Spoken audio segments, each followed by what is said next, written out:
Saturday, Cheltenham Town, I guess as per usual with yourself and the backroom staff, no stone unturned. Yes, another game.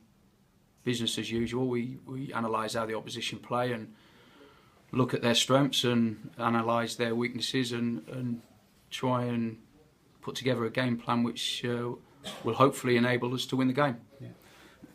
I guess as we stand here on Thursday, is Thursday team meeting day or is it Friday? How does it plan out before Saturday? Yeah, obviously we play Tuesday night, so the players have been in for pretty much of a recovery session today, and we've done an analysis session this afternoon as well, so looking at clips from Tuesday night where we can be better. Tomorrow will be where we show clips of Cheltenham, of their strengths and weaknesses, and then we'll go onto the training ground and put together a little bit of a plan and work on that plan. Yeah. Contrasting styles as well with yourselves and Cheltenham. You like to pass the ball, Cheltenham like to go a little bit more direct. Yeah, there's no right way or wrong way. Our way is our way and their way is their way. We've just got to try and work a way of defending that and obviously trying to pick holes in their defence. On your team predominantly is a passing team, that's your philosophy with Mark Cooper.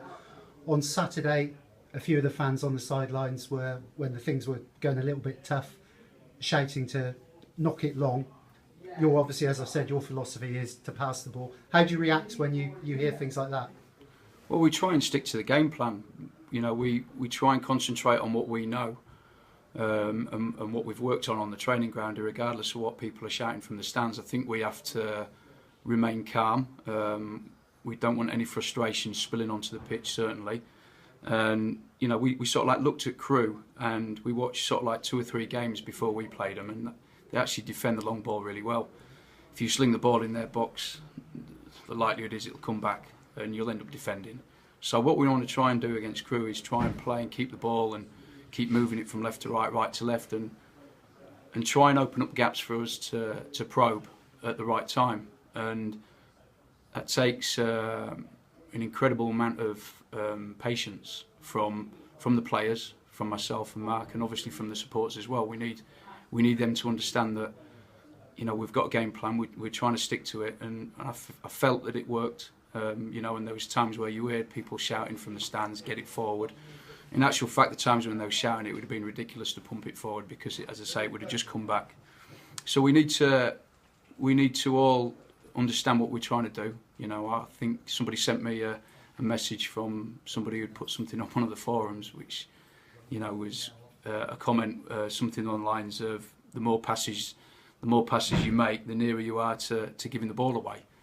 You know, where I would look at it in a different way and think, well, the more passes you have, the likelihood is that you're going to open the opposition up.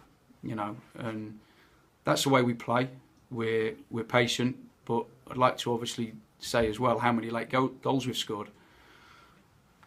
I've played in teams where you don't have the ball, and you end up working a hell of a lot harder than when you've got the ball. You know, it's a lot of work when you've not got the ball, and it's tiring. And the amount of late goals we've scored because I think we've been dominant with the ball. And you know what, you listen to people all the time saying, yeah, but you're passing it for the sake of passing it. There's no such thing. There is no such thing as passing it for the sake of passing it. You're passing it to draw the opposition out, to keep the ball. All the time you've got the ball, they haven't got it. They can't hurt you. So, you know, sometimes, is it frustrating? Not really, because we know what we're doing. I mean, but also at times, horses for courses. Lincoln, you played the ball long. Horrible, ugly night. I think it was one of them nights where it was blowing a gale, it was chucking down with rain. Personnel-wise, what we had on the pitch, you know, it was a different game completely. We tried to win a game against Lincoln a different way, and it didn't work. But we tried, you know, and we're a team, I feel, with the personnel that we've got, with the knowledge that myself and Mark have got on the training ground, and certainly with the analysis side of things where the opposition's, how they play, I think that it suits how we play. And it's different. Not a lot of teams do it.